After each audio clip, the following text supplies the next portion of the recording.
Hey, what's up, guys? Figure I'd show you guys what my flow tube looks like in the setup that I have on there. It is an older Outcast Fish Cat 4. I picked up used for 60 bucks. It came with a pair of scuba diving fins. These are actually, in my personal opinion, a lot better than the one that, you know, straps over your shoes or whatever you're using. They're shorter and they don't they're just not that great. I have a set, and then I just let my daughter use that. So anyways, let's go over. I got a caddis rod holder, and then I have Hawkeye Fish Tracks 1C fish finder. Turn it on, run a demo for you guys, and it is actually pretty accurate. What I find, let me go to turn the, let's see, simulator on. Okay, now you guys can see it's running now. Chart speed is set at, I believe, 30%, just because, you know, you're in a flow tube, you're not going very fast, so you want, you know, some kind of as real data as you can, real time data as you can get from the transducer. Let's see here. So, and then it's also got a flashing mode if you do ice fishing. It's actually, you know, pretty accurate. I mean, you can see your jigs on this. I don't have anything right now. It's just in simulation mode. So, and then it's got your data here, your water temp, and your battery volt. But let me see if I can get. So, let me go change this up. Sensitivity is set at 57, but I usually play with it every time I go out. We can turn it on. You can see how it starts changing. See that now it's getting a full graph. And then what I usually do is, what I noticed that worked for me was, I'll go to a new lake or whatever, I'll just adjust the sensitivity right before I start fishing. And you know what I want to do is, I want to adjust it until I start seeing a little bit of, you know, speckle on the screen like this. Then I'll leave it at that. Usually it's pretty damn accurate. You can change the depth range, you know, and you control the upper or lower limit. The fish symbol, you can turn that on too. I used that quite a bit when I first got it, but I noticed that it was translating all the trash it picked out from the water as fish. So I actually turned that off, and then you know, just learn to read what I'm seeing on the graph.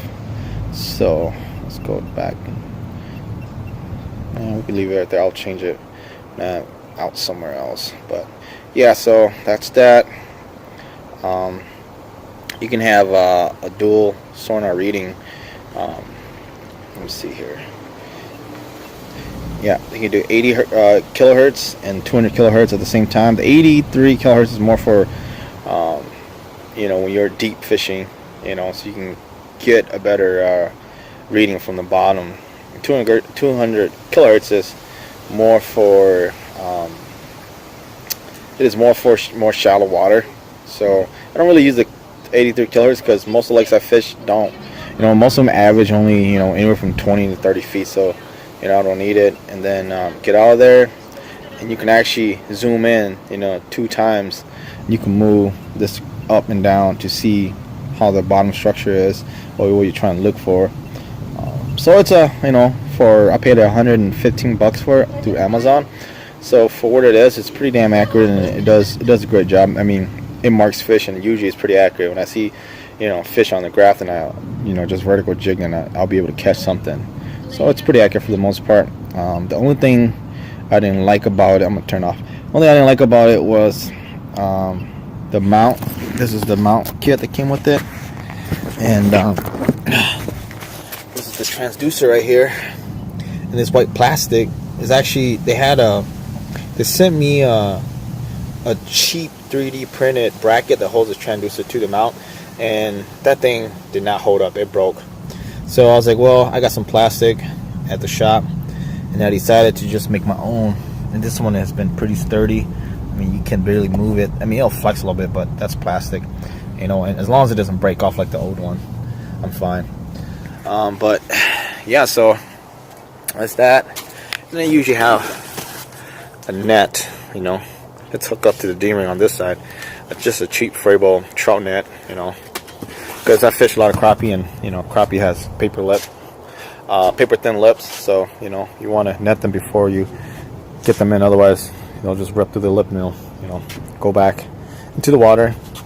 And this is just storage, you know. I just put water or whatever I need on this side. Usually my phones and keys and wallet go on this side, and then this side I got a lifetime full of plastic jigs in here, you know, from all different manufacturers. So my kids and I will be doing a fishing challenge soon, so stay tuned. I'll post some GoPro footage of that. But yeah, on this side I just got some hooks or jig heads. So that's pretty much it.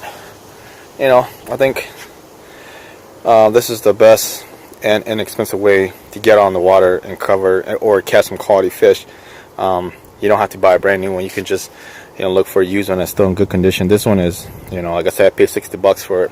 It's definitely worth it. Caught a lot of nice fish with it. Caught my personal best with it, you know, as far as bass and crappie goes. It does have a backpack strap that you can carry it with you. You know, if you gotta walk, hike. I actually hiked half a mile through town with this just to see how portable it is, and you know, it's not bad. It's a fairly light tube. So yeah, hope you guys enjoy it. Any questions, just let me know. I'll answer to my best knowledge. I'm still kind of new to it. I've only been doing this for 2 months, but my daughter and I, we love it, and that's our way of fishing now. So yeah, all right, talk to you guys later.